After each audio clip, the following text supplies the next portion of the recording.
4.5 billion years, the Earth has been blasted, burned, ripped and scoured. These phenomenal events have sculpted our planet through a series of devastating cataclysms.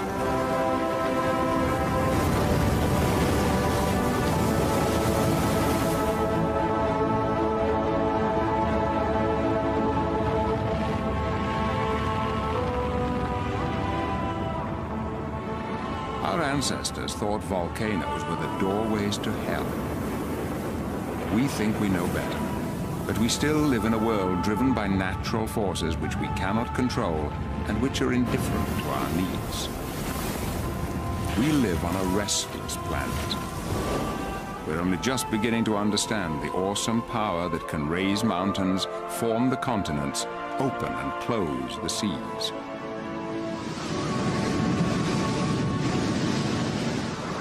The fragile truce between man and the Earth is being broken all the time. We are learning more about the forces that drive our Earth and how to live with them. But it may be too late.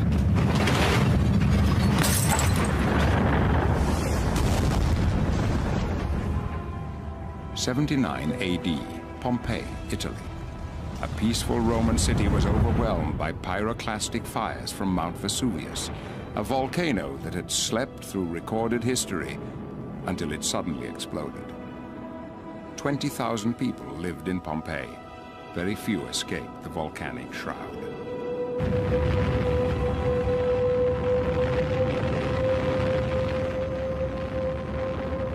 "2,000 years later, the people of Montserrat, a small Caribbean island, faced the same threat. In June 1995, the volcano of Soufriere burst into malignant life. It had been dormant for 400 years.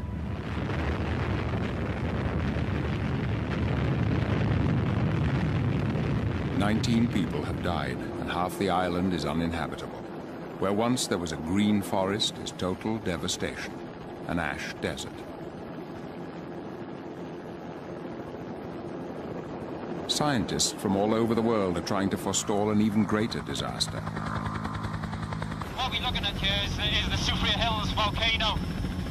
And basically what it is this big scooped valley. And part of this valley is what we call English's Crater. And that's that big amphitheatre. Sitting within the amphitheatre is the present active dome. The magma is pushed up from below, and it comes out, it's exceptionally viscous, and it just fills up and up and up, forming this big dome structure. It's exceptionally hot, very unstable, and these blocks that are overhanging is what usually falls off, generates the rock avalanches, and then the pyroclastic flows. Mark Davies can't just watch from the safety of the helicopter. He must get as close as he can to the flow. It's incredibly dangerous. At any moment, and without warning, the volcano might erupt again, and he'd have no chance of escaping. We're quite close to the dome here. You can feel the heat coming off it. So it's not really a place we want to hang around. The cracks have opened up 6 centimeters in 3 days. So we'll have to keep an eye on them.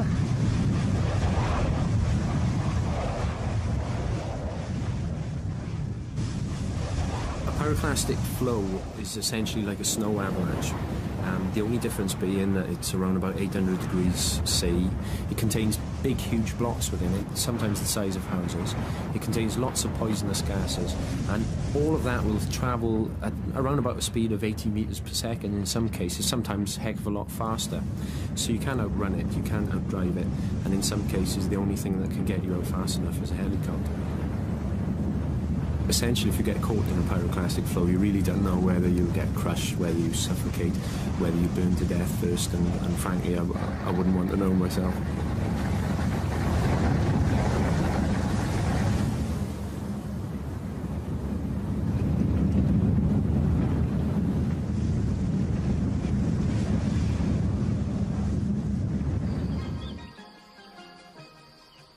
This is how Montserrat used to be before the catastrophe. an 8-mile paradise with green hills and tiny farms that had crept close to the mountain. The towns were full of memories of the colonial past. Now all that has gone. Sometimes ash falls like hail for a day at a time. The heat can be felt a mile away. The smell of burning sulfur fills the air. The sun is obliterated, and the midday sky becomes as dark as night.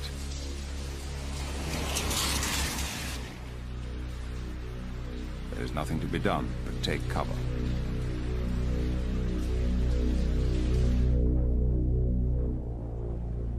Plymouth, the capital, was like Pompeii, a thriving port, center of island life.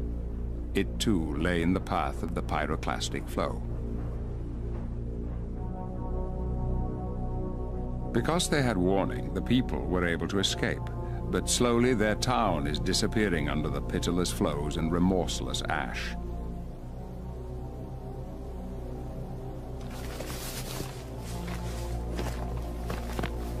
A volcano can sit quietly for centuries until the pressure from below becomes too great and it explodes.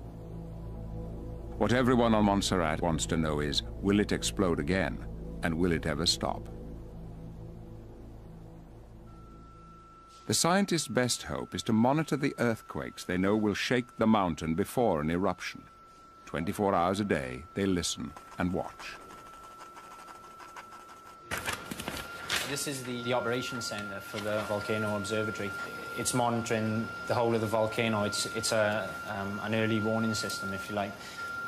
We have points all around the volcano, and so if the ground's moving, then the information that those machines gather out on the volcano is sent back here, and it's recorded on these pens, so it's a visual way of determining how much motion is occurring.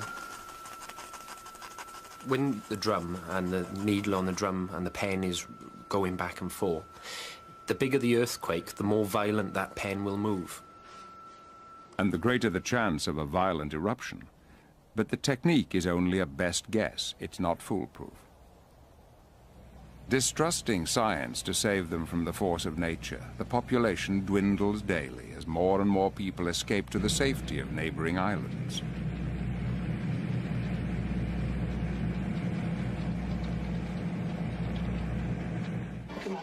Those who can't leave eke out a precarious existence in makeshift camps. Families are split. The young see no futures. The old can only remember the past.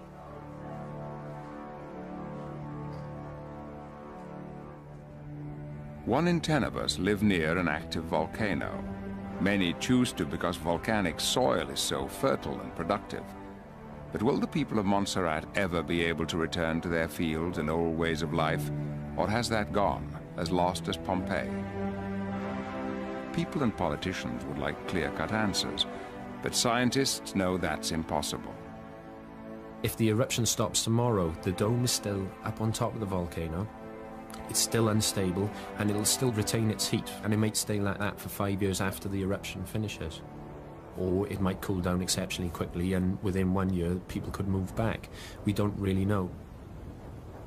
Montserrat's disaster is caused by something that happened over 4 billion years ago, when the Earth's crust broke into gigantic sections, forming the tectonic plates.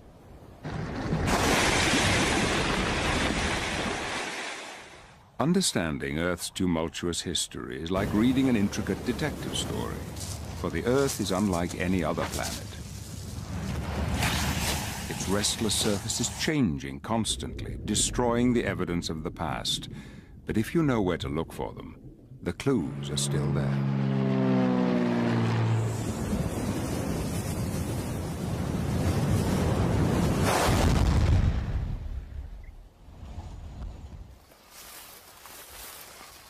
About 18,000 meteorites hit the Earth every year, hurtling down at 70,000 miles an hour. Most are small and do little damage, but each brings clues to the catastrophic formation of our planet. Geologist Roger Buick is working in northwestern Australia. Even though it's just arrived, this is the oldest thing on Earth. It's a chondrite, a type of stony meteorite, and it's been wandering around the solar system for about 4,500 million years. And it's stuff like this that the Earth is made of. Space junk, glued together. 4.6 billion years ago, the molten Earth grew as a continual rain of mega meteorites pummeled it on its orbit around the Sun. Each strike brought with it raw rock, the material from which Earth could grow. It also brought explosive energy, raising the surface temperature of the primitive planet to over 1,800 degrees. A vast ocean of molten rock, 100 miles deep, covered the globe. Internal radioactivity raised the temperature even further. Earth became a melting pot. The meteoric iron began to sink to the center, dragged by the relentless tug of gravity. A kilometer sphere of molten iron would make the journey from the surface to the center of the Earth in less than 1 million years, a blink of geological time. The constituents of the Earth were forming. It had an iron core surrounded by molten rock. On the surface, a thin crust was developing. It behaved like these lava ponds, and the turbulent forces beneath began to fracture the crust. These are the tectonic plates, vast sheets of the Earth's crust, tearing and crashing over the planet's surface. They drift endlessly around the globe like giant bumper cars, joining and separating, carrying with them all the continents and oceans. There are 9 huge ones, many thousands of miles wide, and it's at their boundaries that catastrophes occur. When they clash, new landscapes are created, oceans shift, and mountains soar into the sky.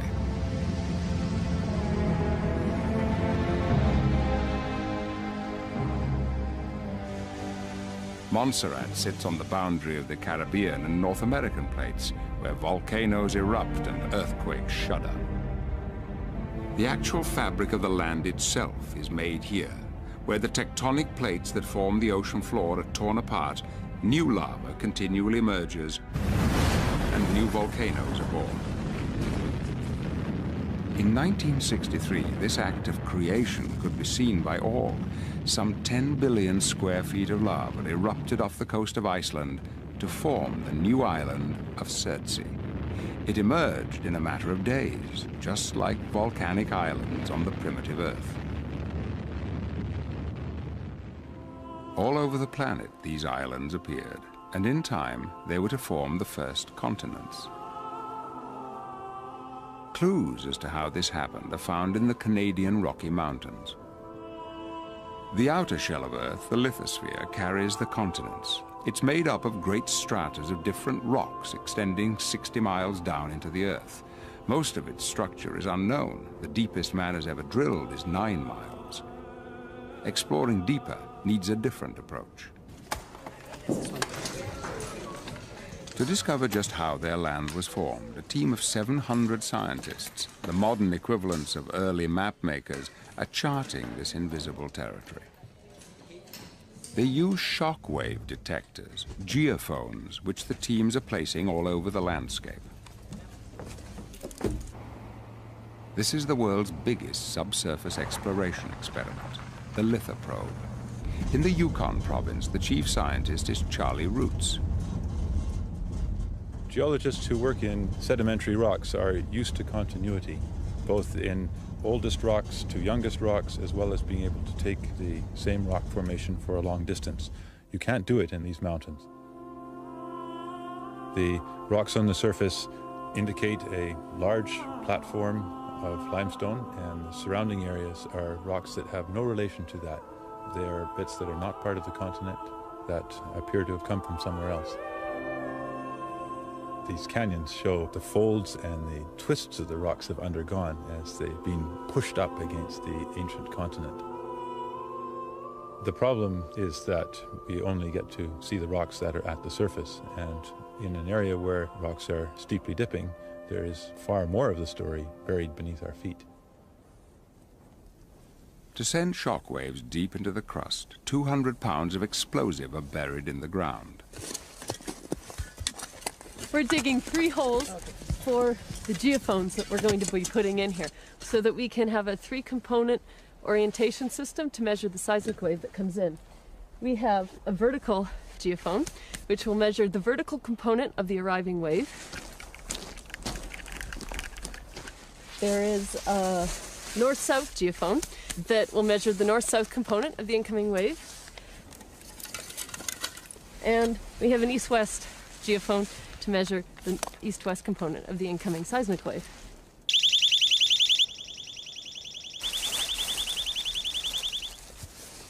10, 9, 8, 7, 6, 5, 4, 3, 2, 1.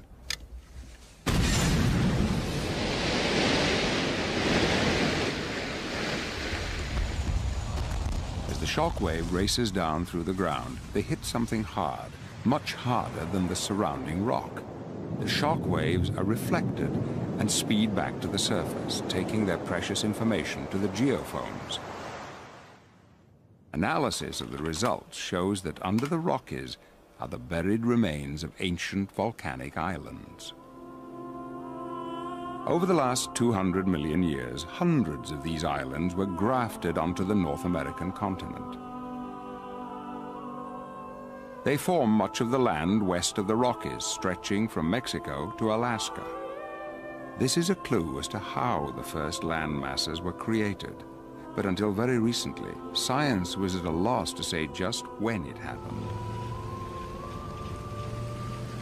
Then one day, prospecting for minerals in northwestern Australia, Roger Buick made a startling discovery. This rock is part of the oldest land surface on Earth. It has miraculously survived the never-ending cycle of formation and destruction of the crust. The vertical stripes have endured for over 3.6 billion years. At the same time, the Earth began to cool.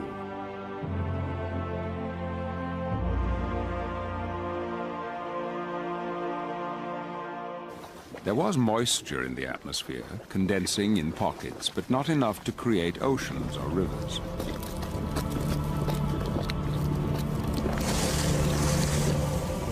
There was no oxygen in the air. It was inhospitable with no trace of life. A new theory suggests that in time, water, maybe enough to fill the world's oceans, arrived from deep space, brought on ice comets.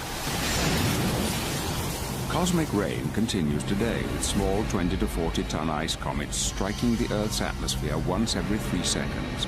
They add 1 inch of water over the entire surface of the globe every 20,000 years.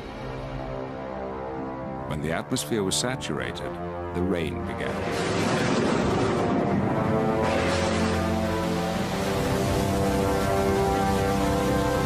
An endless ocean grew, and when the skies finally cleared, the Earth had been transformed into a watery globe. This is the time when life is thought to have begun. Echoes of those beginnings can still be heard today. Our most ancient ancestors, the most resilient creatures ever evolved, have survived unchanged for billions of years, living in solid rock. Drilling to great depths into the rocks at Idaho Falls, Princeton microbiologist Tullis Onstadt is hoping to take a closer look at their descendants. What I find truly remarkable is that within this core barrel is a massive piece of rock from 200 feet below the surface, and yet it contains as many bacteria in it as there are people on this planet.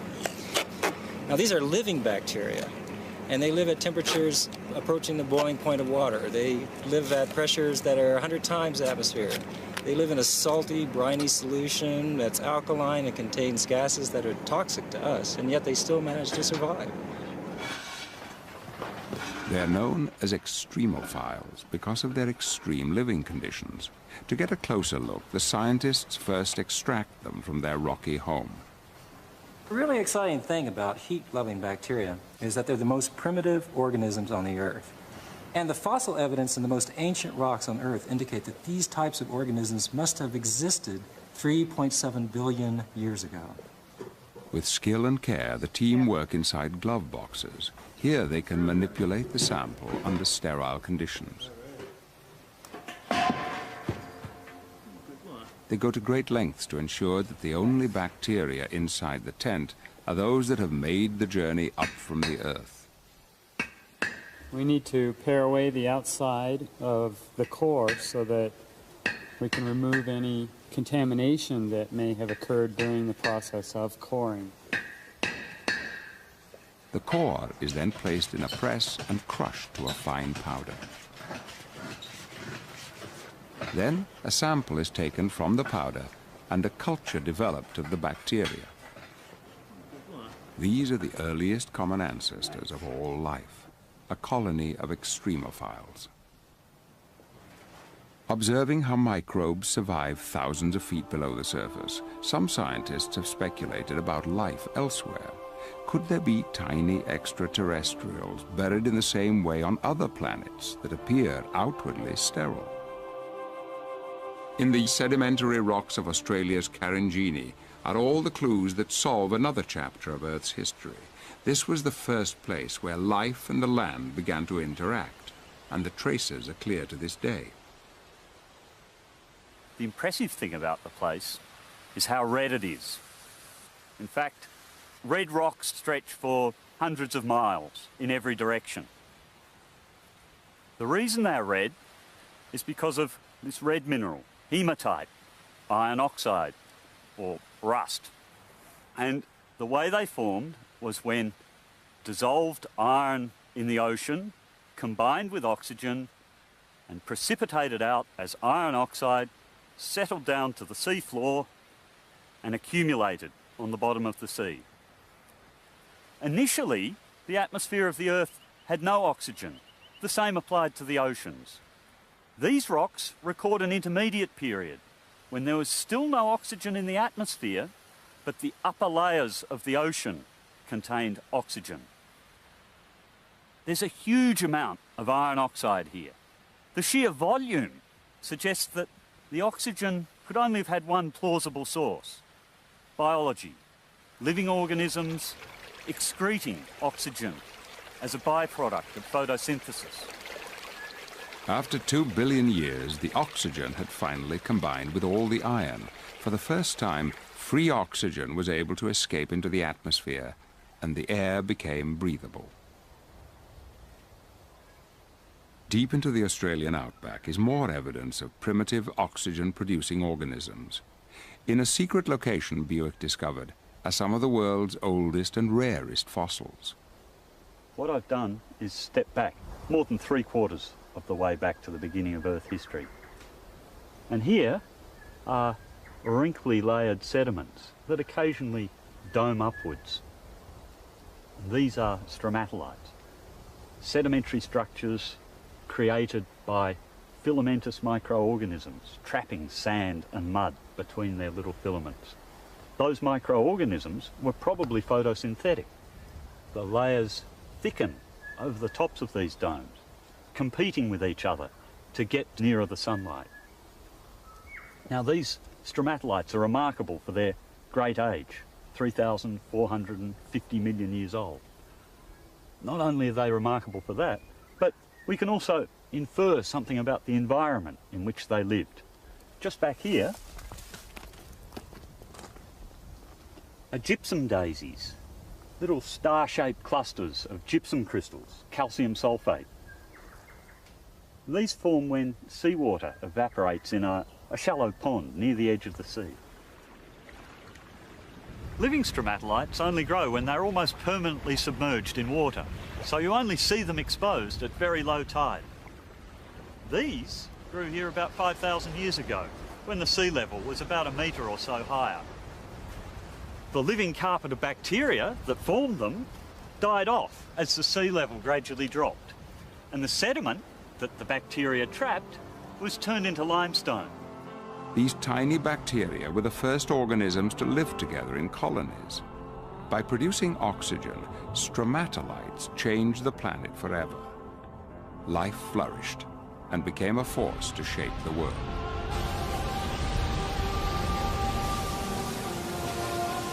But geological upheavals can spell disaster. 200 million years ago, the supercontinent Pangaea, which stretched unbroken from pole to pole, began to split in two. It took 65 million years. Two continents we know today were shaped by another upheaval that hit the remains of the supercontinent in the south.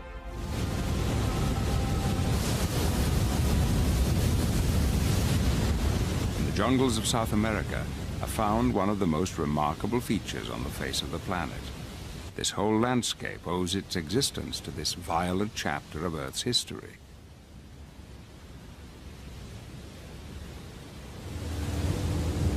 Iguazu Falls, Argentina.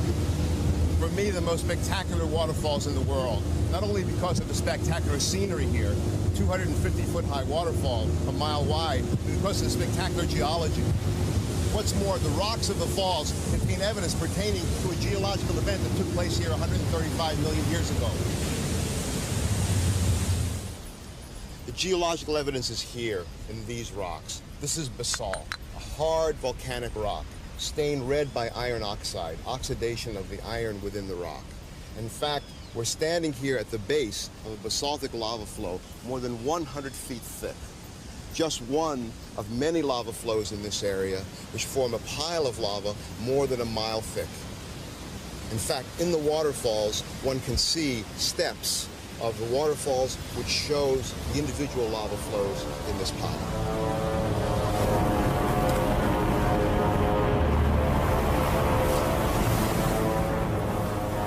Imagine volcanic eruptions so enormous as to produce lava flows erupting from giant cracks and fissures in the Earth's crust, flowing out over an area twice the size of the state of Texas, more than 250,000 square miles. An enormous volcanic event. Massive amounts of sulfur-rich gases spewing into the atmosphere, droplets of sulfuric acid forming a veil that cuts out the sunlight and cools the climate, sulfuric acid rain killing the vegetation, the makings of an environmental disaster of enormous proportions. This is 135 million years ago, at the end of the Jurassic period of geological time, a time when there were mass extinctions of many forms of life. There's evidence here in these rocks for even more dramatic event in the history of the Earth.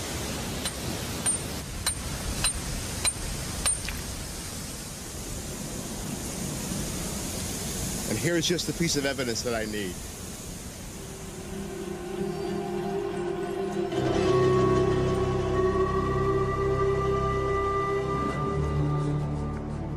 On the other side of the world, across the Atlantic Ocean, is the world's most ancient desert.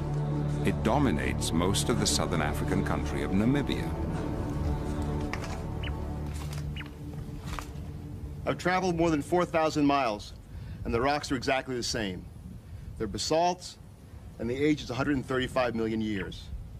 Clearly, when these rocks were erupted, as floods of lava traveling hundreds of miles, South America and Africa were together as one supercontinent. The Atlantic Ocean, which now divides Africa and South America, owes its very existence to this geological cataclysm that tore Pangaea apart. The supercontinent looked like this, made up of the present-day continents of Africa, South America, India, Antarctica, and Australia. The cracking started here and split the continent into the present-day continents of South America and Africa.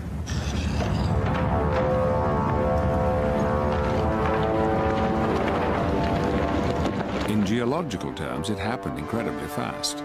The crack opened northwards at a speed of 2 inches per year, the split unzipping the land as it went along. Fountains of volcanic fire leapt through the crack. The entire process took only 5 million years to complete. Evidence of the unzipping is clear. The shorelines of South America and Africa match perfectly, and under the ocean, the mid-Atlantic ridge divides the two continents almost exactly down the middle, where it still pushes them apart. Until recently, scientists had never visited the place where this spreading occurred, but now even the depths are giving up their secrets. Alvin, the world's first deep-sea submersible, led the way to this unexplored terrain. Atlantis, Alvin.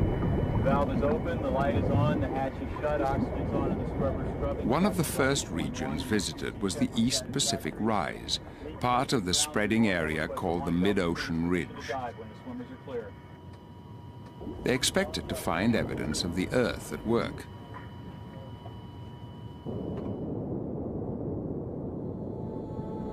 What they actually discovered lay beyond imagination.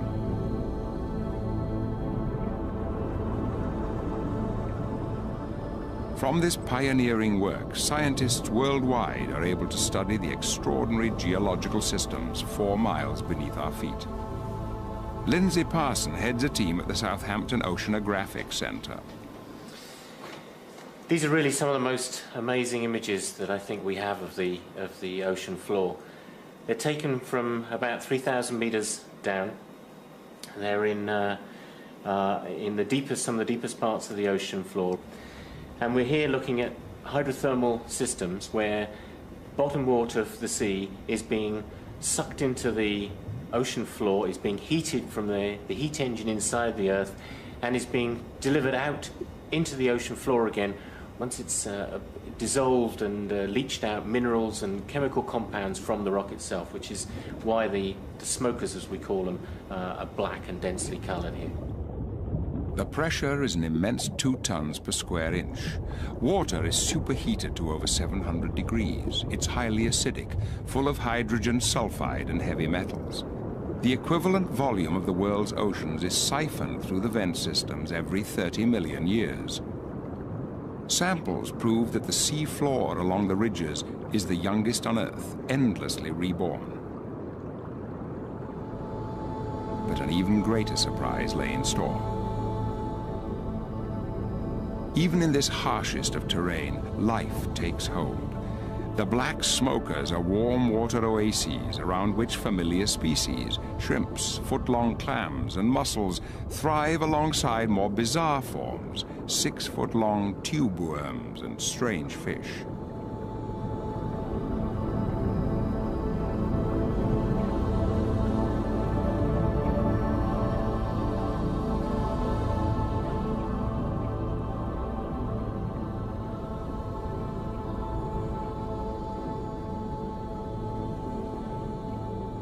The majority of the life forms here depend not on light to maintain their existence.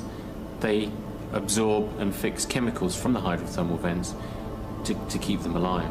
They are chemosynthetic communities rather than photosynthetic communities. Far from the sun and the air, these creatures have evolved in a self-contained environment separated from the rest of the biosphere. They have managed to survive the endless geological upheavals that rack the world above them. Maybe one day, long after we are gone, they will inherit the Earth.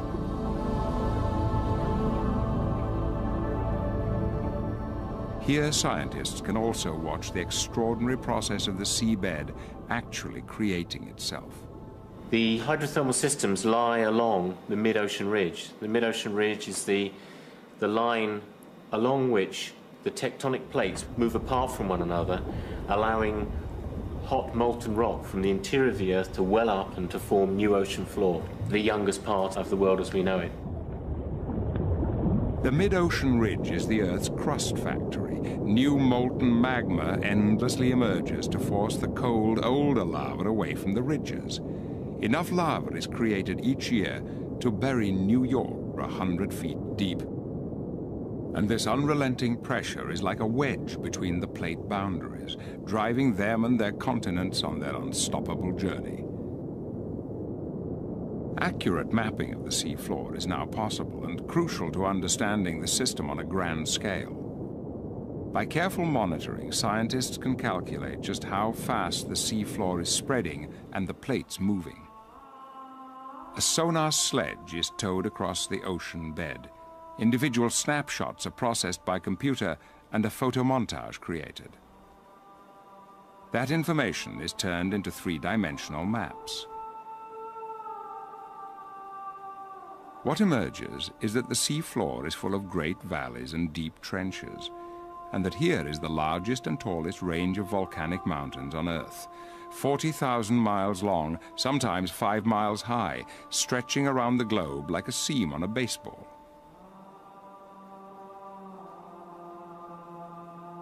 Oceanographic research is difficult, but there is a country that might have been designed as a geological laboratory.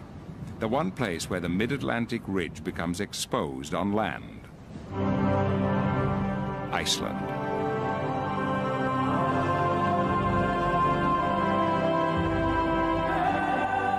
The land here is being torn apart. The rift shows exactly where the plates carrying America and Europe are being forced away from each other at about an inch per year. And Iceland is in the middle. The land is continually reshaped through eruption and rifting. The lava from the flows forms vertical dikes and horizontal beds, just as it does on the ocean floor.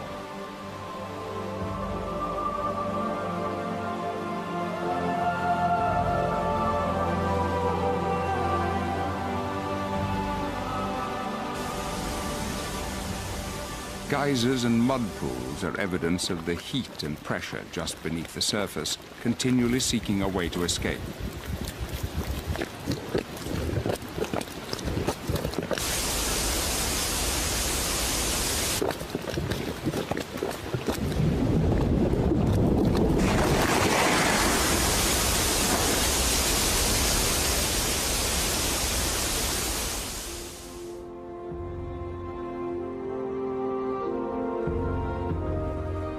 Ice and fire is a deadly mixture.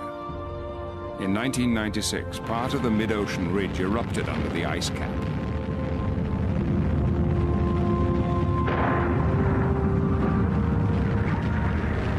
It rapidly melted its way through 300 feet of ice, forming a deep gorge. The meltwater raced away to fill a subglacial lake until it could no longer be contained. In the catastrophic flood that followed, 10 square miles of land drowned.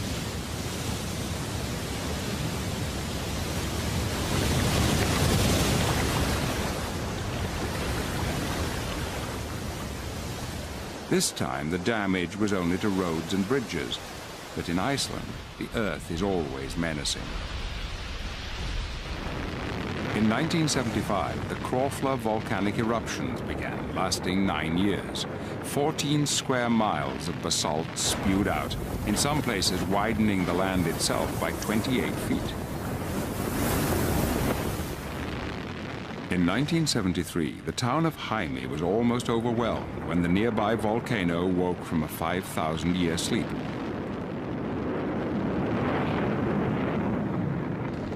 Five months later, the lava and ash had destroyed 300 houses, reshaped the harbor, and added nearly a square mile of new land. Living in a laboratory can be hard.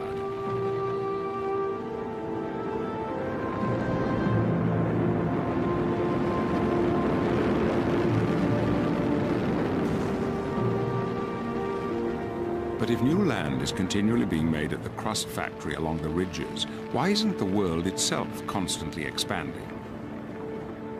The reason is subduction, the giant recycling process that has been going on since the world began, and which causes most volcanoes and earthquakes. Subduction zones are the graveyards of the old, dense oceanic floor. Where it collides with the lighter continental crust, it's forced down.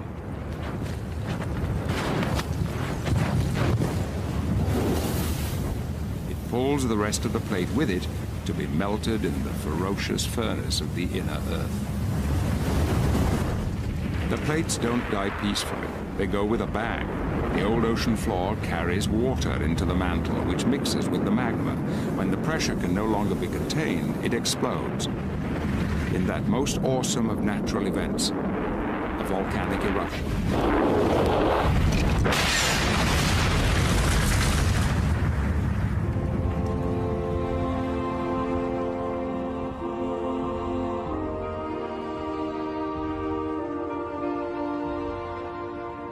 Most of the world's volcanoes are in subduction zones, but there are exceptions. Kilauea is on the big island of Hawaii. part of a chain of islands in the middle of the Pacific Ocean, thousands of miles away from any subduction zone.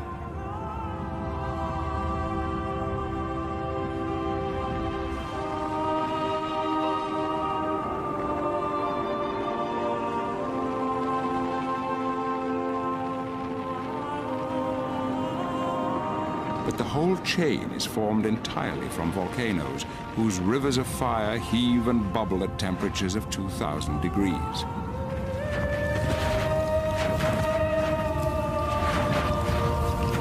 What provides the furnace for all this outpouring if it's not the crashing of the tectonic plates?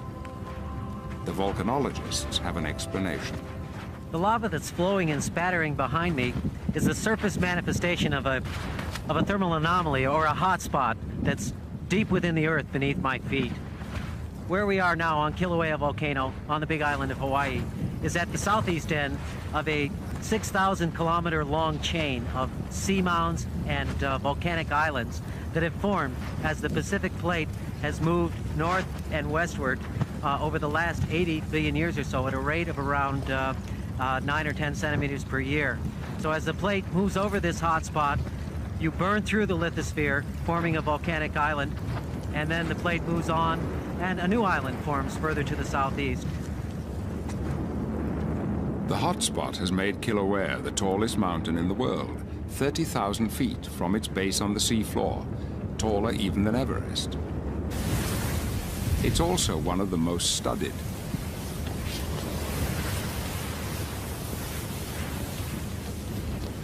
But scientists can't always wait for the lava to come to them. They must catch it as it bursts through the crust. Carl Thornber often goes fishing with a cable in a red-hot pond. And sometimes he has to get even closer. It's extremely dangerous. At any moment, the lava may spurt out unexpectedly, leaving Thornber with nowhere to run. Behind me is a perched lava pond that's being fed from a vent off to my left. You can see that there's lava spattering and overflowing on its edges. I'm going to attempt to scoop a sample of molten lava, hopefully with a hammer, so I won't have to use a long cable to throw it in.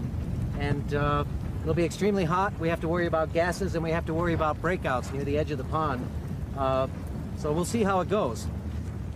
Thornber is risking his life. But unless scientists can learn how to forecast eruptions, volcanoes will continue to be an uncontrollable threat.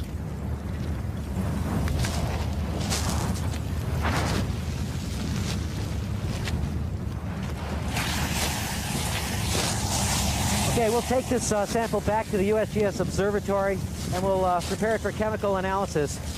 The chemistry of Hawaiian basalt is unique compared to volcanic deposits near subduction zones or near mid-ocean ridges, and that will be reflected in the chemistry that we see.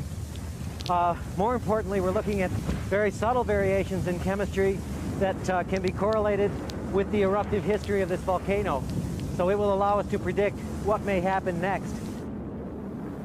High on Maui, the next island in the chain, NASA scientists at the Satellite Laser Ranging Station are preparing for a long night's work. They're setting up to fire a laser beam at a satellite target orbiting the Earth. The information they gain will tell them to the inch how fast the island and the Pacific Plate on which it rests are moving across the ocean.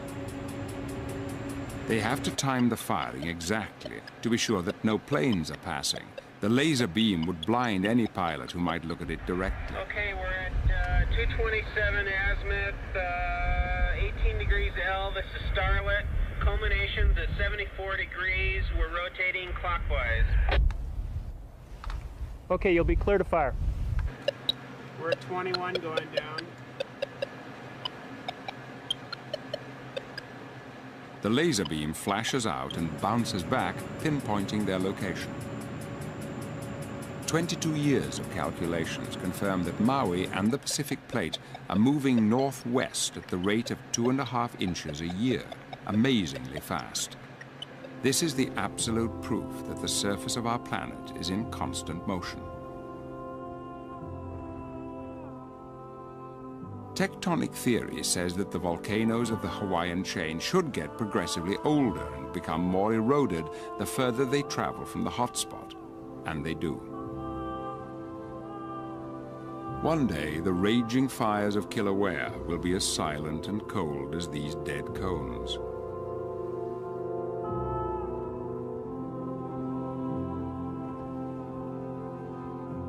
But the heir to them all is already emerging. As one island dies, a new one is formed. The hotspot is currently moving or manifesting itself at Loihi, which is a submarine seamound to the south of the big island of Hawaii and still more than 3,000 feet beneath the surface of the ocean. Maybe another 100,000 years before we see Loihi surface.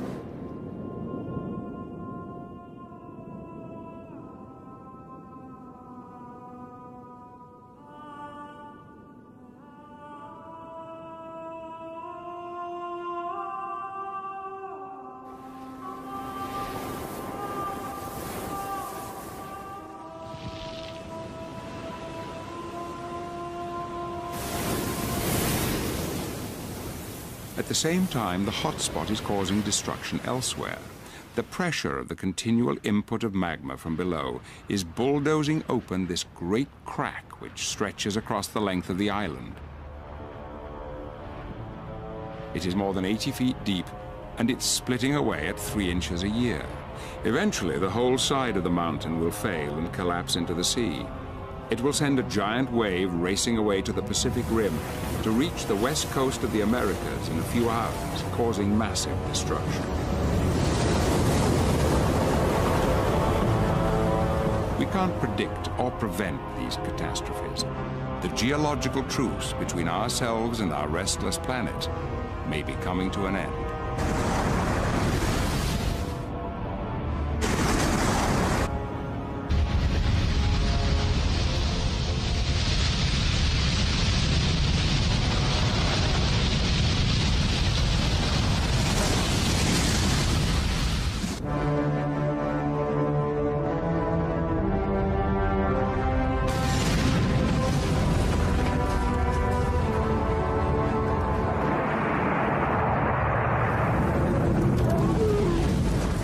Cataclysms may have caused extinctions and disasters, but they have also shaped the Earth and produced an environment in which human life could flourish. The air breathable, the seas are warm, climate mild, the ice rooted firmly at the poles. In fact, a geological truce. But that truce may be coming to an end. The forces that drive the Earth are impervious to our needs. With man so widely spread across the planet, cataclysms of nature will turn into human catastrophes. Every movement of the plates brings the danger of disaster nearer.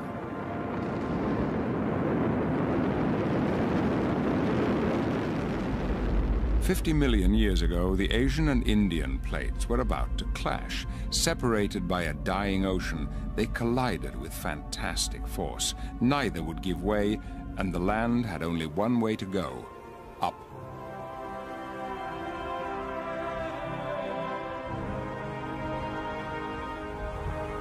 This is the world's highest mountain range, the Himalayas.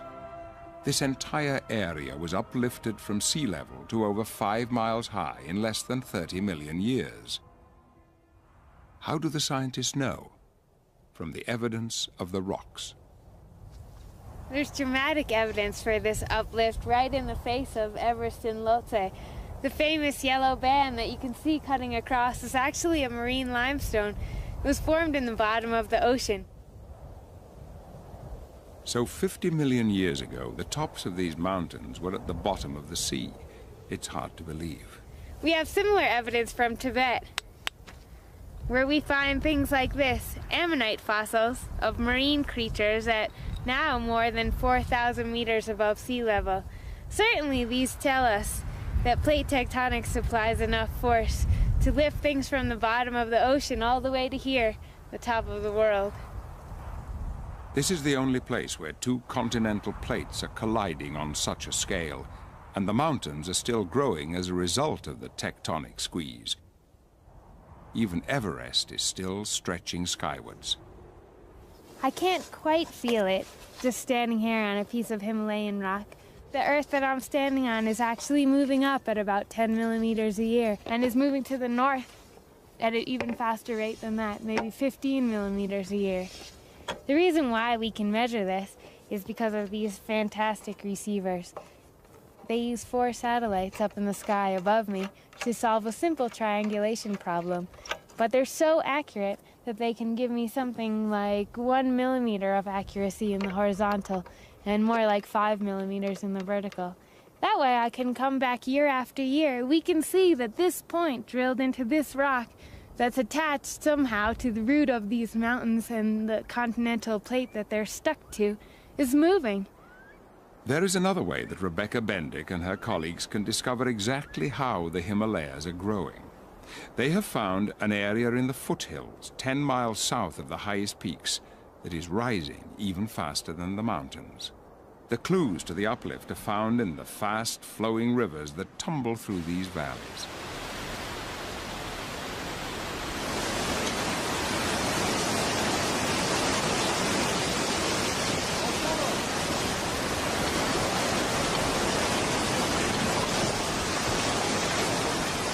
You can think of this river in 2 different ways.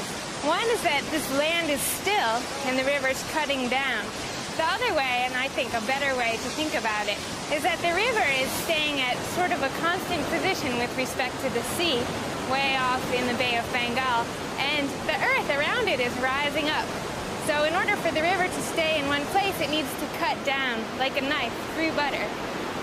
But in some places, the river cannot cut quickly enough to maintain its natural equilibrium. Here, the land rises faster than the river erodes it down, and a giant step is formed, creating white water and rapids. We're looking for places where the river is a lot steeper than its average gradient anywhere along a stretch. Those steeper places are corresponding to places where the uplift is quick, so quick that the river can't keep up. This will give us clues about places to come back and do more intensive GPS research to try to pin down the uplift rate. It seems this area is continuing to rise faster than the high peaks. One day, this riverbed will be taller than Everest.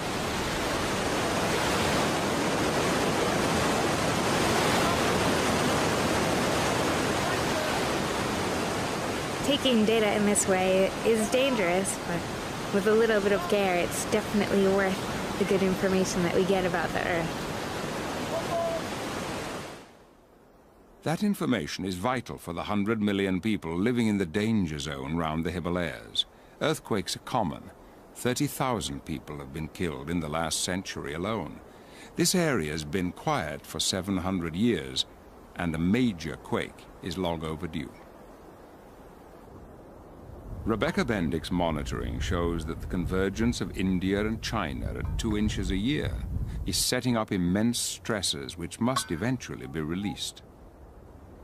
A solar-powered GPS station will send back information 24 hours a day, hopefully giving an early warning. The crux of the matter is that we need to know how that total convergence is partitioned over the faults. If all 60 millimeters of convergence has to be accommodated in one place, on one fault, on this one narrow line, then the earthquakes we have there are going to be big and they're going to happen often. But if instead all of that strain is accommodated on several different faults, something like an accordion, then each fault can only be expected to fail less frequently and less violently. Earthquakes are appallingly destructive to human life, but for scientists, they have their uses. The seismic waves are like sonar. By listening as they pass through the Earth, a picture can be built up of a place no one will ever see. First, the waves race through the crust, the skin on the planet's surface.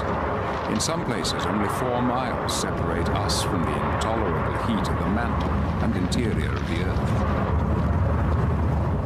3,000 miles down in the core itself, the temperature reaches an unimaginable 7,000 degrees.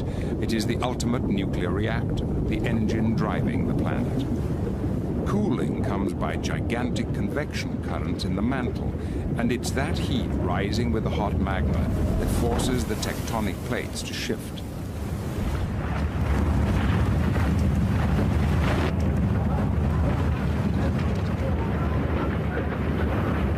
Earthquakes are a ferocious manifestation of the power of the Earth's plates.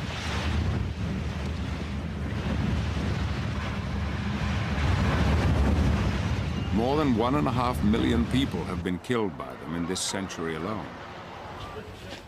Most quakes occur along fault lines where the plates grind together. Scientists can't tell us when this terrifying destruction is likely to occur. They can only tell us why. You can't have an earthquake without a fault. And I'm standing right now on what is perhaps the most famous fault in the world, the San Andreas Fault, that extends from Mexico down south, way up to Oregon in the north.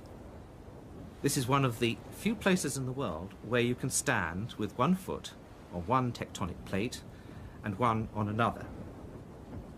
In other words, this ground here is attached to New York and Iceland. The ground here is attached to Hawaii and Japan. At this part of the fault, the plates are stuck. They should be moving at 2 inches a year. The last earthquake was 100 years ago, and the fault is storing up the unreleased energy. The longer the plates are stuck together, the larger the ensuing tremor will be. Further north, the plates are sliding smoothly past each other. The evidence is clear from the way this fence has buckled. We're on the San Andreas Fault south of San Francisco, and this is an interesting part of the fault zone because the 1906 earthquake ruptured through this field here, across the road, and stopped about here. But this fence was built after the earthquake. In other words, the fault has been sliding ever since then. So what's going on here exactly? And you can see here, there are cracks in the road. These have grown since I was last here, all over the road here. And I have a machine in the field, and I am absolutely dying to see what it says. Let's go have a look.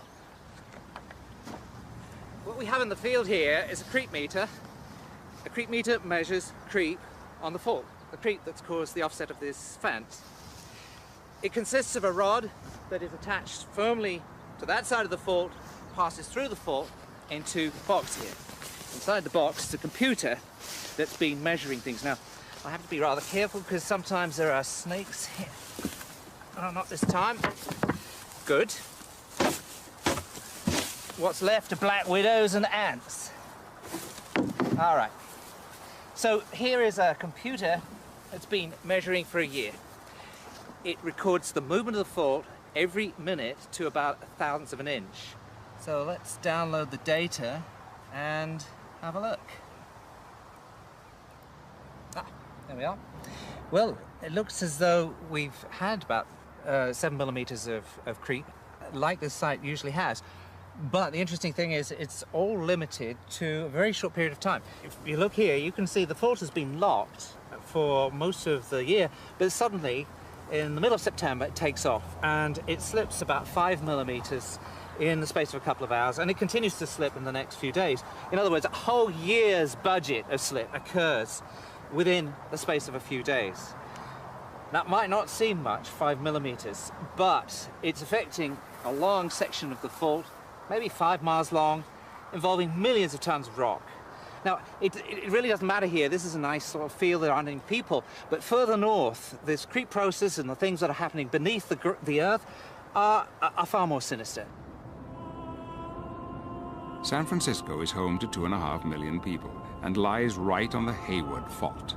In its 200 years history, it's been hit by 3 killer quakes. Scientists know the slippage on the fault has begun to slow down, a warning sign. But when will it strike?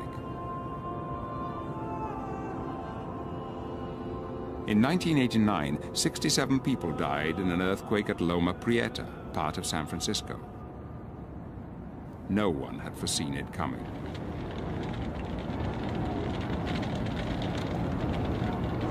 Anybody have a Earthquakes are an inevitable consequence of the movement of plates.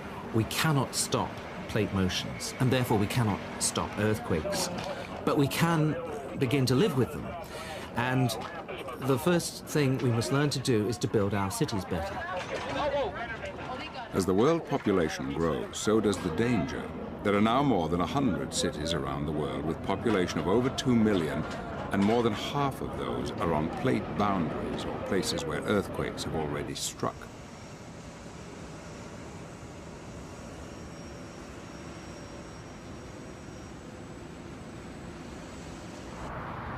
Los Angeles is the most vulnerable of all the places on the West Coast fault line. This stretch of road shows why. Not only is it on the San Andreas, but here the fault is being forced round a bend. Where this happens, the rocks get compressed with enormous force. They cannot go sideways, so they go up. The movement curls the rocks, bends, folds, and crunches them, faulting and distorting the land. Many faults never surface, although scientists know they're there. Known as blind faults, they are probably the most dangerous of all. You come down the hills here until you hit the plains, a flat area where 11 million people live, and across there, far behind, the tall buildings of downtown LA, we think there's a fault right there, right underneath the center of LA. At 4:24 in the morning on the 17th of January 1994, the suburb of Northridge was shaken to its foundations. A blind fault had fractured 11 miles down, causing some of the most intense ground shaking ever recorded. Ground acceleration exceeded gravity, throwing buildings, furniture, and people into the air. 61 died, 9,000 were injured. Buildings, roads, and bridges were destroyed. Damages ran to $20 billion, and the aftershocks went on for days.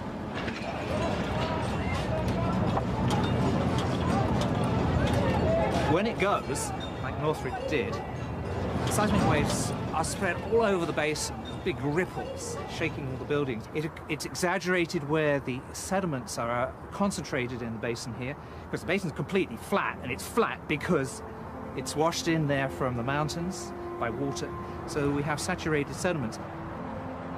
When the sand and water combination is shaken together, it turns liquid for 5 minutes after the shocks, causing tall buildings to destabilize and fall. It's called liquefaction and presents an enormous and unpredictable danger. And there is another geological trap waiting to spring. The San Gabriel Mountains stretch from the San Andreas Fault down to the Los Angeles Basin. As the earthquakes crack and shudder along the faults, they are being inched towards the city. Here the fault is pink and the mountains in yellow. This is how they have swung so far. In some distant geological future, they will cover the city completely. What does the geological future look like? What clues are hidden in the mountains, deserts, and seas? It's difficult to grasp that the march of the Earth is unstoppable. We've been very lucky because modern society has actually developed at a time when very little has been happening geologically. So we've been in a period of geological quiescence.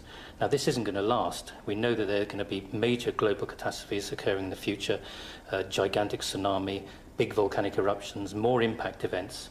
And on that basis, we know that we're all living on this planet simply by geological consent. Ice is crucial in helping to keep the Earth's climate mild enough for life to survive. But worldwide, the temperature is rising, and the ice is melting.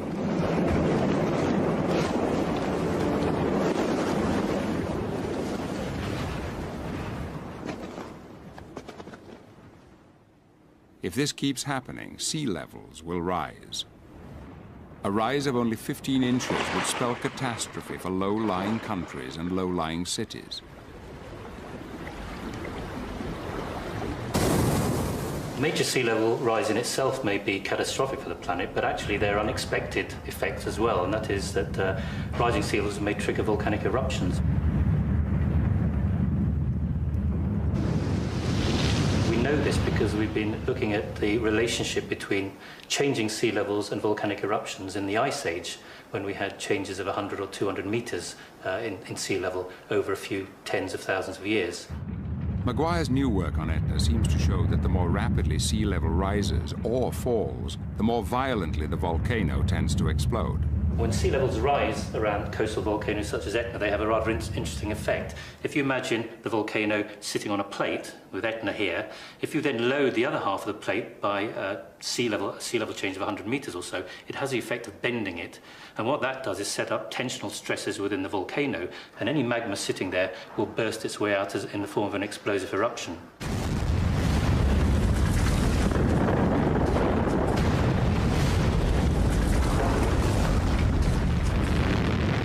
In modern times, we haven't really experienced the full terror of a volcanic catastrophe. If Bill Maguire's theory is right, such an event could hurry in the new ice age, because nature can wield a two-edged sword. Rising sea levels could cause volcanoes to erupt, spewing debris and sulfur into the atmosphere. That will cut out the heat from the sun, so the Earth will cool. That will make the ice form again, freezing the oceans so sea levels drop once more. And that sudden fall may trigger more volcanic activity, pumping more material into the atmosphere, making the Earth even colder, ushering in the dark and the ice and the long winter.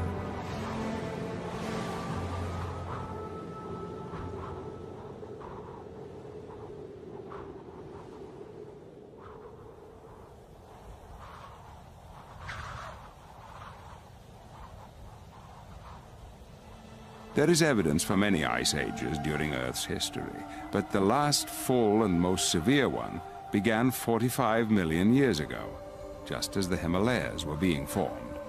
One theory attributes the dramatic cooling to this tectonic turmoil. The mountains are littered with limestone rocks and rubble. This debris would combine with rain and carbon dioxide in the air in a chemical reaction which removed millions of tons of the gas from the atmosphere. With less greenhouse gas to keep it warm, the entire planet would cool, triggering the Ice Age.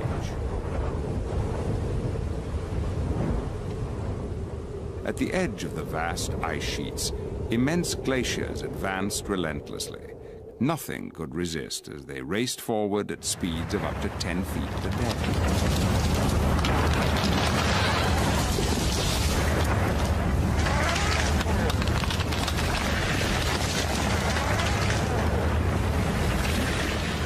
The ice covered more land, so more of the sun's heat was reflected back into space, chilling the planet further. At its coldest, Earth was covered by 3 times the volume of ice on the planet today. This ice locked the water away, trapping it on the land. With less available water, the world's sea level dropped by 425 feet.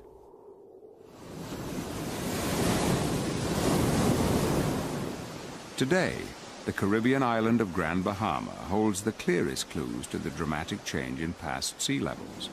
Microbiologist Steffi Schwab has been piecing the story together. Hidden deep in a mosquito-ridden mangrove swamp is an unlikely entrance to a mysterious ancient world.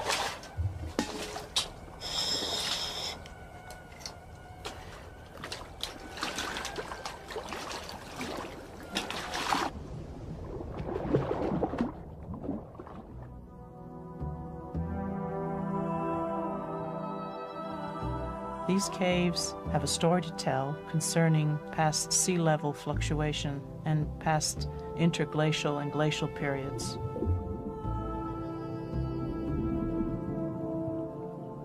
What makes these caves particularly exciting is that they are one of the last unexplored frontiers, and they turned out to be one of the world's largest and longest known cave systems.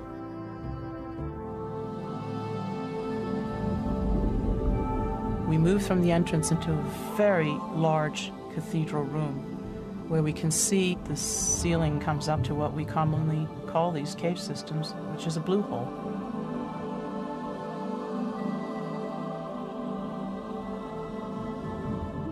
you'll always find, when you go into these large cathedral rooms, a very large rock pile in the center. And usually the collapse happens when the water is no longer in the cave, supporting the ceiling.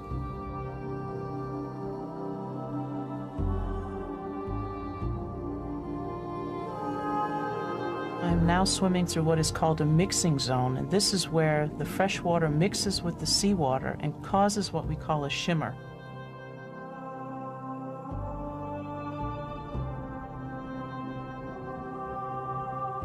This mixing zone is responsible for aggressively attacking the wall rock. It's like soft cheese.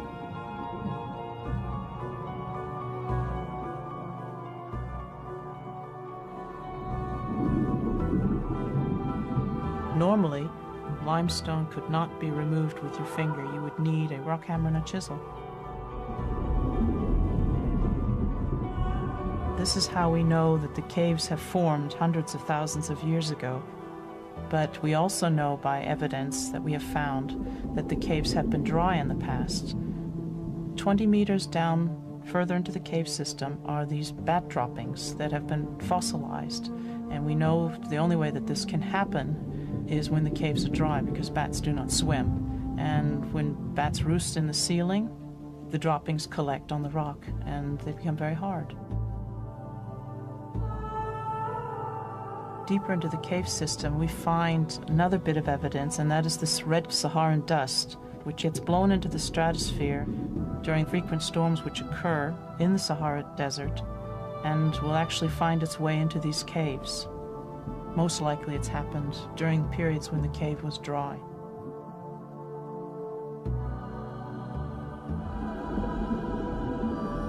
The final bit of evidence which supports the fact that the caves have been dry are these beautiful stalactite and stalagmite gardens that we find at 28 meters plus. Stalactites and stalagmites form during the ice ages and have formed over a period of hundreds and thousands of years. What happens is the water is frozen in the ice caps on the poles, sea level drops, and the caves become dry. And usually during ice ages, it rains a great deal more in the tropical regions of the world. This rainwater percolates through the bedrock or the ceiling rock and dissolves the rock that's there, and it comes out in the drip water and crystallizes, just like an icicle. And basically these are rock icicles.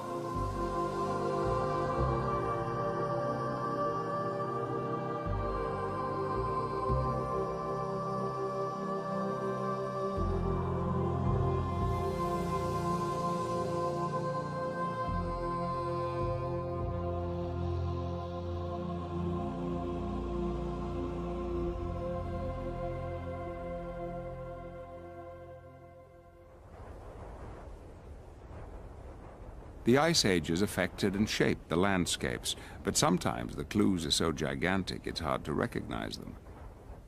In Washington state, in the Grand Coulee Canyon, are the channeled scablands. For years, a succession of scientists tried to work out what could have caused erosion on this scale. USGS scientist Richard Waite is the latest investigator. This rock, the size of a 3-story house, looks like it's part of the bedrock. Part of this basalt that forms this vast landscape. But the structure in the basalt is horizontal, as you can see, whereas the structure in this rock is vertical. In other words, this big rock has been moved. But the biggest clue in the landscape is the landscape itself. This gorge is carved in basalt, one of the hardest of rocks. It ends in a sheer cliff, 400 feet high, and it's in the shape of an enormous horseshoe. It's like the gorge below Niagara Falls. But this, Dry Falls, is fully 2 Niagaras high and 3 wide.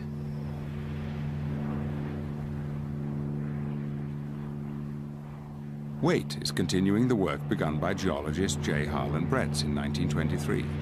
Bretz was the first to say that this entire landscape was a gigantic riverbed formed by 3,000 square miles of the Columbia Plateau being swept away. No one believed him because the scale was so huge, But he was certain that the only explanation for this scale of damage was an enormous flood. The whole area was obliterated and changed forever as the torrent flooded through. Even on the top of the cliffs, the water was over 100 feet deep.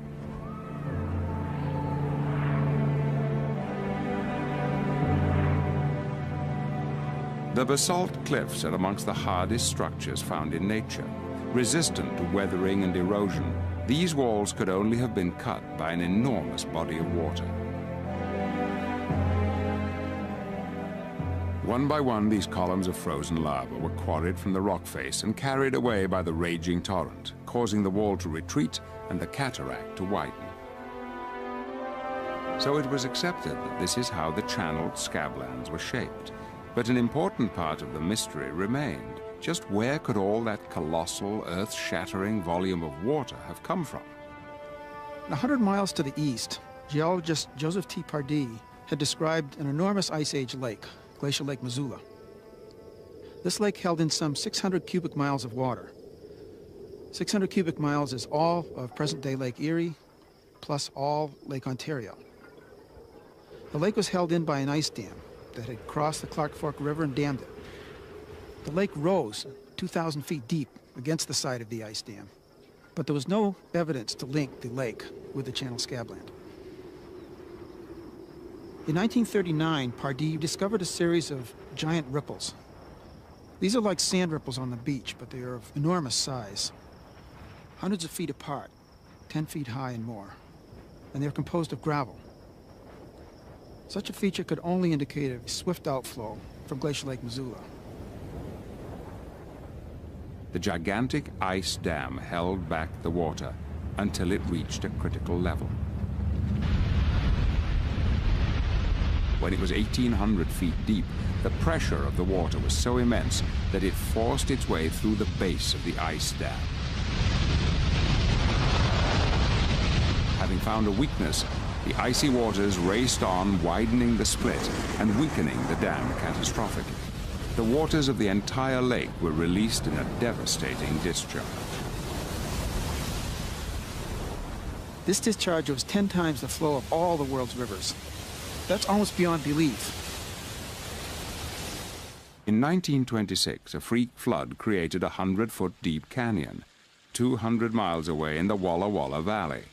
It revealed many layers of silt. Waite realized that this area must have been in the path of the great floodwaters that formed the channeled scablands. This white layer here is an ash that we know is from Mount St. Helens. We've analyzed it chemically, mineralogically, and it clearly came from Mount St. Helens. And we know its date. By radiocarbon dating, we know that this is 15,000 years old, approximately. Therefore, we have a beautiful timeline running through this section of 15,000 years. The ash could only have fallen after the flood had passed and the sediments settled. Yet it's covered by many layers of sediments, 39 in all. This was the final piece of evidence that explained the creation of the scablands. The catastrophic outburst flood must have happened time and again. Once each flood had left its mark, the vast glacial dam would advance and the waters of Lake Missoula would start to rise again, continuing the cycle of flood followed by calm. Only when the time of the ice was over did the flood stop.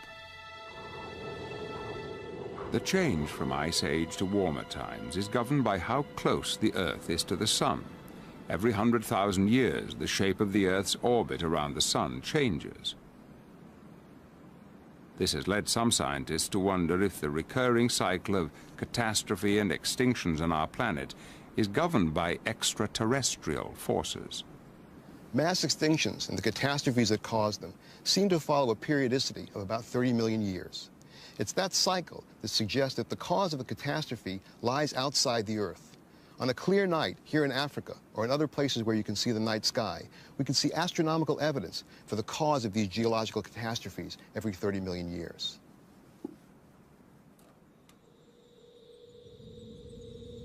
Our solar system is on a voyage through the disk-shaped Milky Way galaxy. Every 30 million years, we pass through the densest part of the galactic disk. During that time, the comets of our solar system can become disturbed and fall inward toward the inner planets. During this period, the Earth is more likely to be impacted.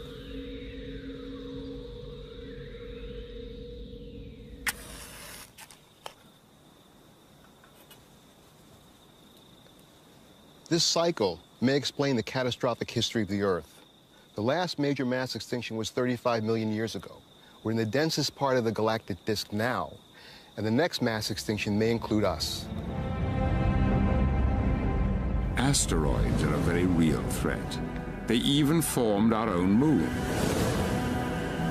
Soon after its violent beginning, our planet suffered a ferocious assault. A rogue asteroid bigger than Mars smashed into it with enough power to blast much of the Earth's surface into space. The debris was drawn together by gravitational forces and formed a proto-lunar disk. From that, the new moon grew rapidly, sweeping up the debris in orbit around the Earth. Computer models suggest it only took a year for the fragments in orbit to coalesce and form a single moon. This is the Clark telescope at the Lowell Observatory in Flagstaff, Arizona. It's a telescope that was used to take pictures of the moon in preparation for the Apollo moon landings. To see the moon tonight, we need the telescope up in this position. And we can make some fine adjustments.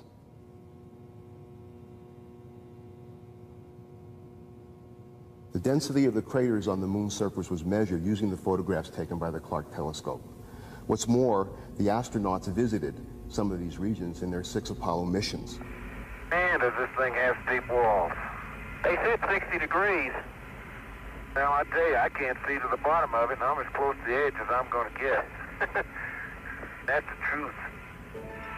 I can't believe we came over those mountains. The largest impact feature on the moon, the Imbrium Basin, is more than 1,000 kilometers across and was produced by the impact of a comet or asteroid more than 100 kilometers across. Yeah, those are pretty big mountains to fly over, aren't they?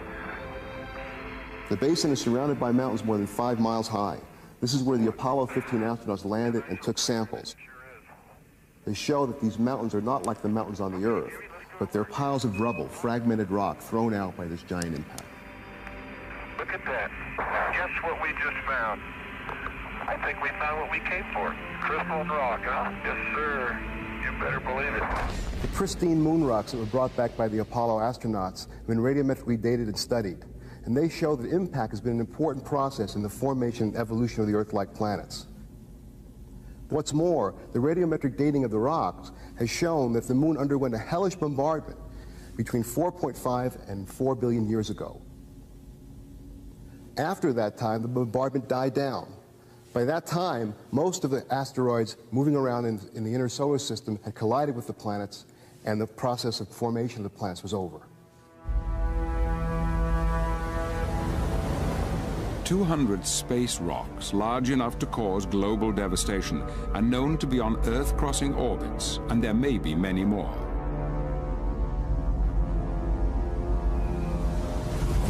Here in Namibia, meteorites have always been considered special objects, worthy of veneration. These meteorites have been put on display as a centerpiece of the city.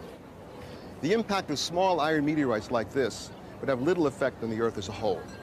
But the impact of a much larger object, a 6-mile diameter asteroid or comet, would cause a mass extinction, as we know from the geological record. The impact of a 1/4-mile diameter object, like the one that just missed the Earth in 1996, would cause widespread destruction. A hit in the ocean would cause tsunami that would devastate coastal cities. And a hit on land would produce a dust veil that would produce nuclear winter-like conditions that would threaten civilization as a whole.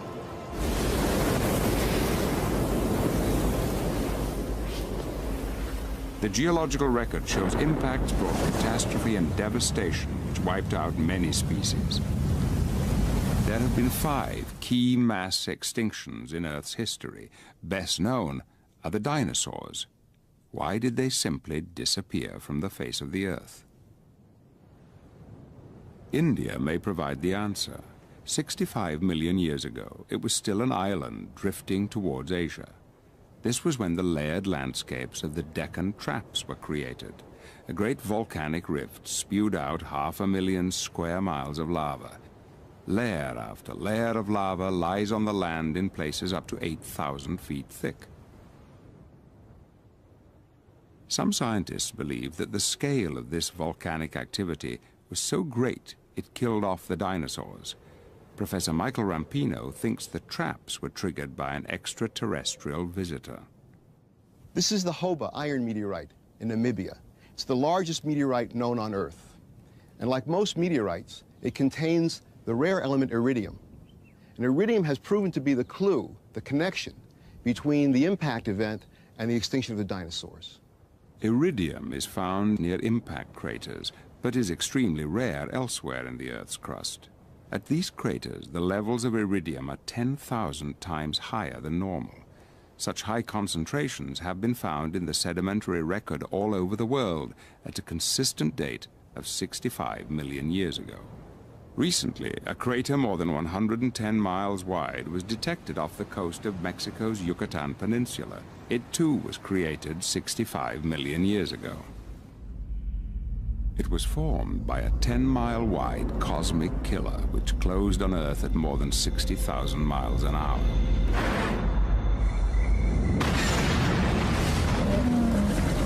It struck with the violence of the world's entire nuclear arsenal exploding 1,000 times over.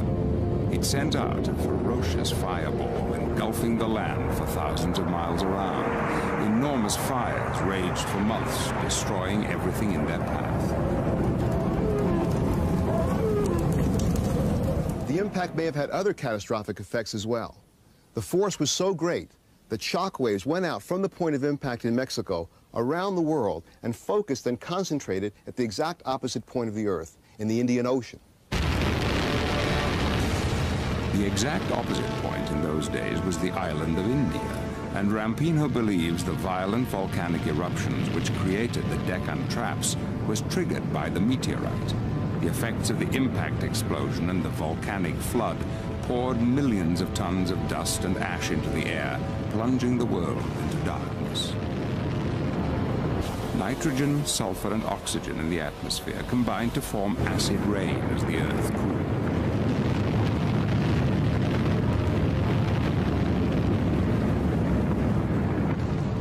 In this cosmic winter, 75% of all living things perished.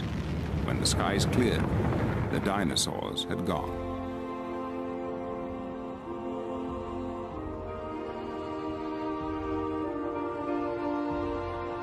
Human time span is so short, it's hard to understand that we will be undone by forces that play out over millions of years.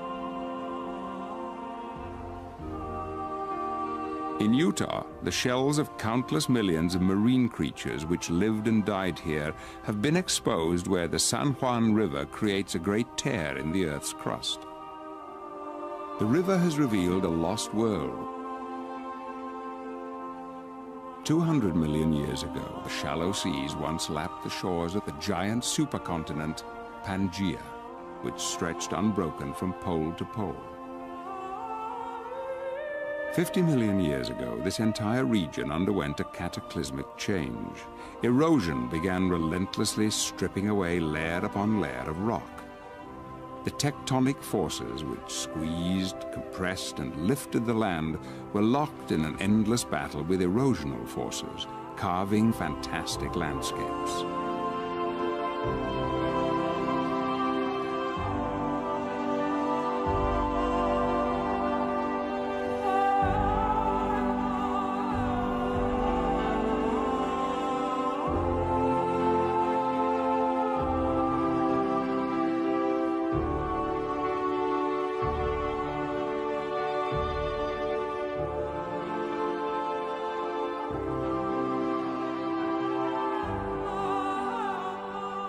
Water is the strongest force of all. It cuts through solid rock to create deep canyons. With terrible patience, it will scour away the stone and shape the rocks.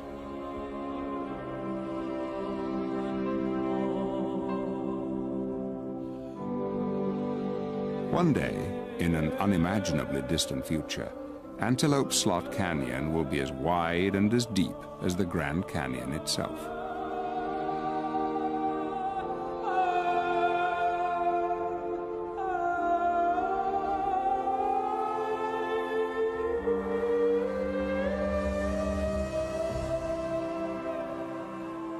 The 1,000-foot-high sandstone pillars, buttes, and mesas that rise above the plains are the memorials to millions of years of the geological battle. But they too will disappear.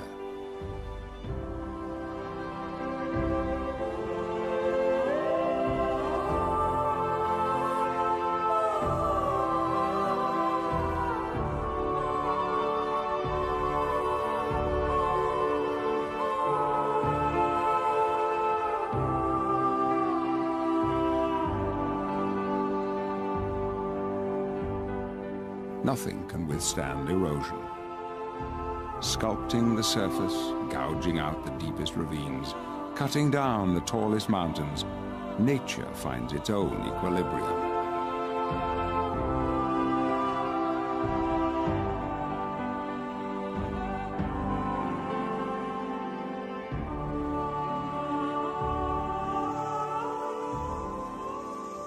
The small mining town of Colemanskop, abandoned just a few decades ago, is already being invaded by the sand dunes.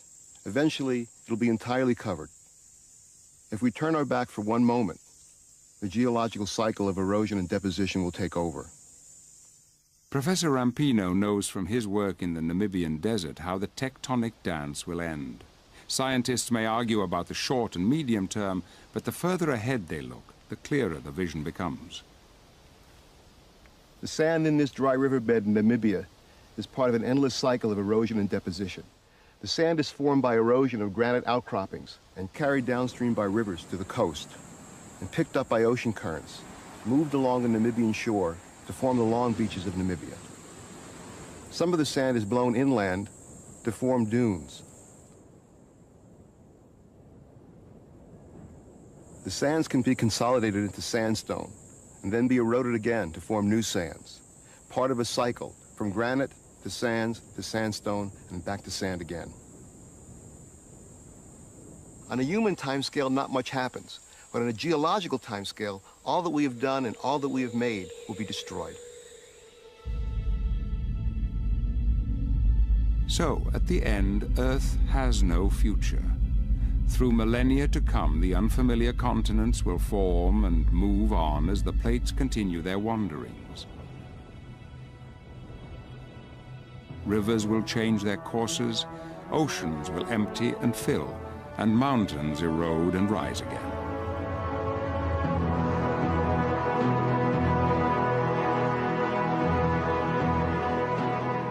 But our sun is aging. In 5 billion years, it will run out of energy. As gravity tightens its grip, it will collapse on itself, the temperature rising to 100 million degrees. It will expand uncontrollably, engulfing Mars, Venus, and the Earth. The seas will boil away, the atmosphere evaporate as Earth becomes a charred ember. Then the sun will cease all nuclear fusion and die. It will be the end of our amazing Earth.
English's crater, and that's that big amphitheatre.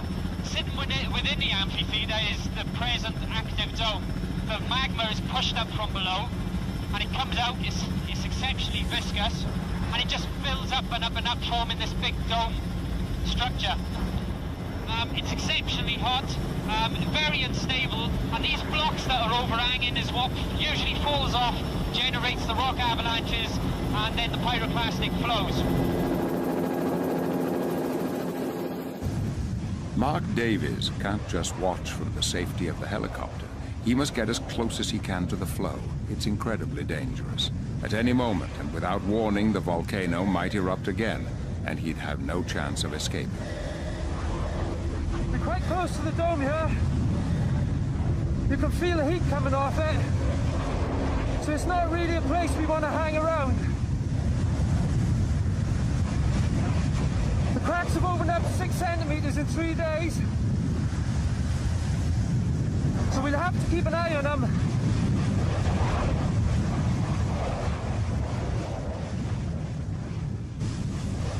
A pyroclastic flow is essentially like a snow avalanche. The only difference being that it's around about 800 degrees C. It contains big, huge blocks within it, sometimes the size of houses. It contains lots of poisonous gases, and all of that will travel at around about a speed of 80 meters per second in some cases, sometimes a heck of a lot faster. So you can outrun it, you can outdrive it, and in some cases the only thing that can get you out fast enough is a helicopter.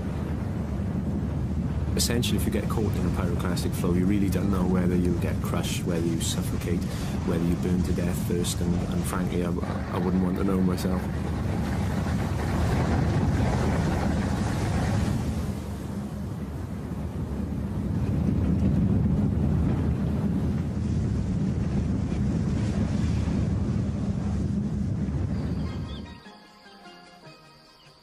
This is how Montserrat used to be before the catastrophe.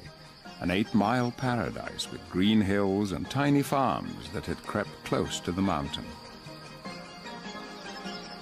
The towns were full of memories of the colonial past. Now all that has gone. Sometimes ash falls like hail for a day at a time. The heat can be felt a mile away. The smell of burning sulfur fills the air. The sun is obliterated, and the midday sky becomes as dark as night.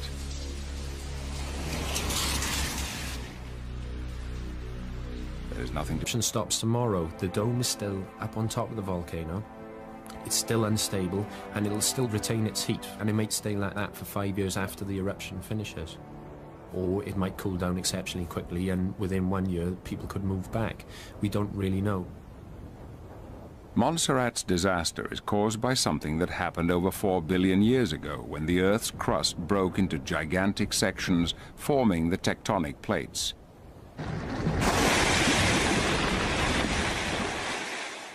Understanding Earth's tumultuous history is like reading an intricate detective story, for the Earth is unlike any other planet. Its restless surface is changing constantly, destroying the evidence of the past. But if you know where to look for them, the clues are still there.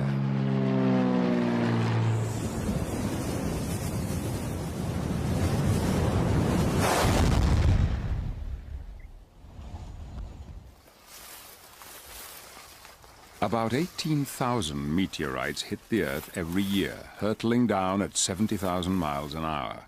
Most are small and do little damage, but each brings clues to the catastrophic formation of our planet.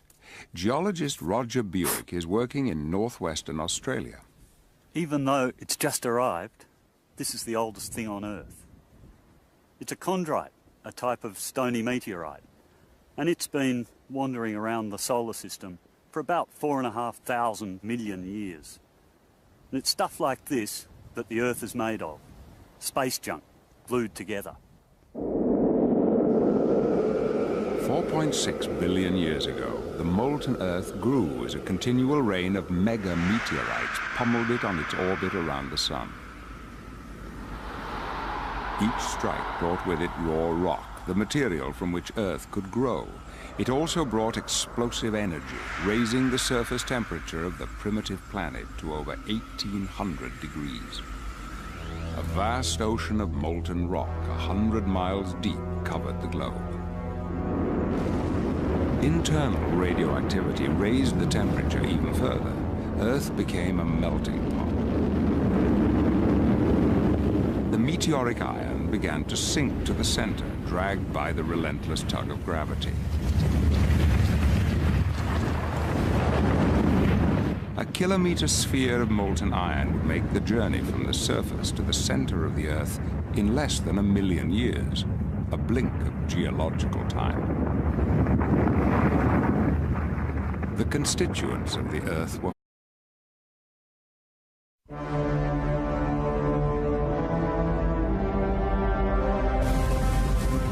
for over 4.5 billion years, the Earth has been blasted, burned, ripped, and scoured. These phenomenal events have sculpted our planet through a series of devastating cataclysms.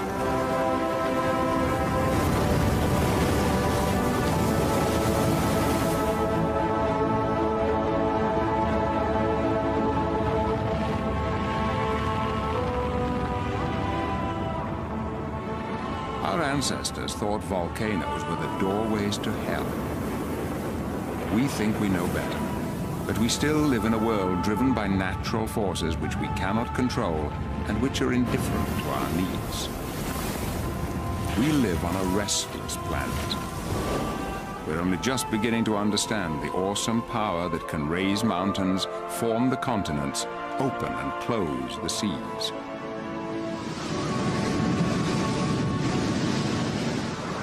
The fragile truce between man and the Earth is being broken all the time. We are learning more about the forces that drive our Earth and how to live with them. But it may be too late.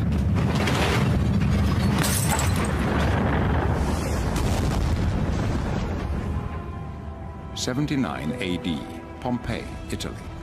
A peaceful Roman city was overwhelmed by pyroclastic fires from Mount Vesuvius, a volcano that had slept through recorded history until it suddenly exploded. 20,000 people lived in Pompeii. Very few escaped the volcanic shroud.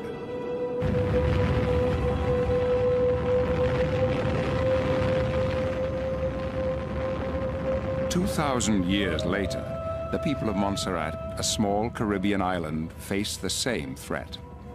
In June 1995, the volcano of Soufriere burst into malignant life. It had been dormant for 400 years.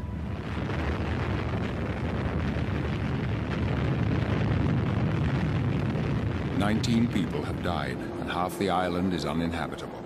Where once there was a green forest is total devastation, an ash desert. Scientists from all over the world are trying to forestall an even greater disaster. What we're looking at here is the Soufriere Hills volcano. And basically what it is this big scooped valley. And part of this valley is what we call Forming. It had an iron core surrounded by molten rock. On the surface, a thin crust was developing. It behaved like these lava ponds, and the turbulent forces beneath began to fracture the crust. These are the tectonic plates, vast sheets of the Earth's crust, tearing and crashing over the planet's surface. They drift endlessly around the globe like giant bumper cars, joining and separating, carrying with them all the continents and oceans. There are 9 huge ones, many thousands of miles wide, and it's at their boundaries that catastrophes occur. When they clash, new landscapes are created, oceans shift, and mountains soar into the sky.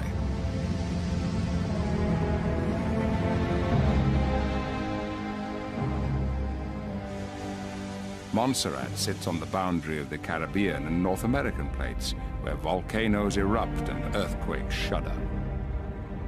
The actual fabric of the land itself is made here, where the tectonic plates that form the ocean floor are torn apart, new lava continually emerges, and new volcanoes are born. In 1963, this act of creation could be seen by all. Some 10 billion square feet of lava erupted off the coast of Iceland to form the new island of Surtsey. It emerged in a matter of days, just like volcanic islands on the primitive Earth. All over the planet, these islands appeared, and in time, they were to form the first continents. Clues as to how this happened are found in the Canadian Rocky Mountains. The outer shell of Earth, the lithosphere, carries the continents. It's made up of great stratas of different rocks extending 60 miles down into the Earth. Most of its structure is unknown. The deepest man has ever drilled is 9 miles. Exploring deeper needs a different approach. To discover just how their land was formed, a team of 700 scientists, the modern equivalents of early map makers, are charting this invisible territory. They use shock-wave detectors, geophones, which the teams are placing all over the landscape. This is the world's biggest subsurface exploration experiment, the lithoprobe. In the Yukon province, the chief scientist is Charlie Roots. Geologists who work in sedimentary rocks are used to continuity. Both be done, but take cover.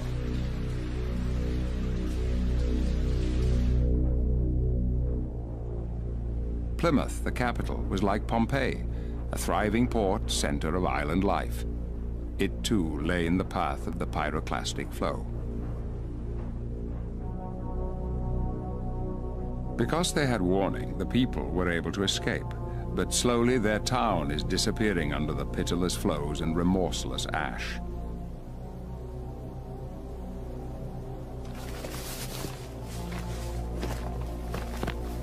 A volcano can sit quietly for centuries until the pressure from below becomes too great and it explodes.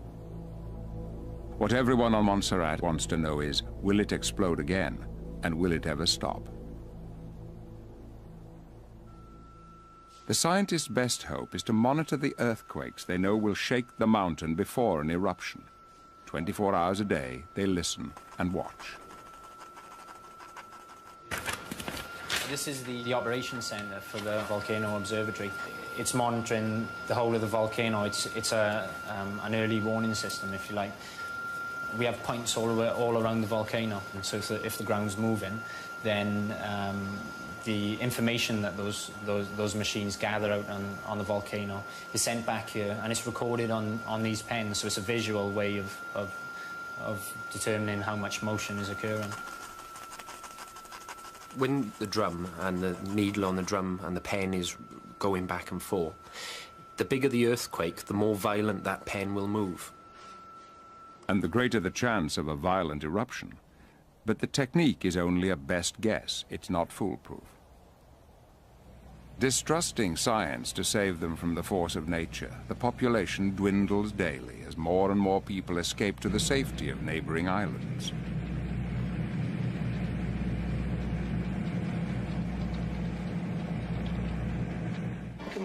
Those who can't leave eke out a precarious existence in makeshift camps. Families are split. The young see no futures. The old can only remember the past.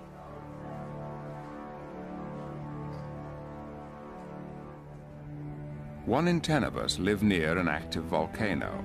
Many choose to because volcanic soil is so fertile and productive. But will the people of Montserrat ever be able to return to their fields and old ways of life? Or has that gone, as lost as Pompeii? People and politicians would like clear-cut answers, but scientists know that's impossible. If the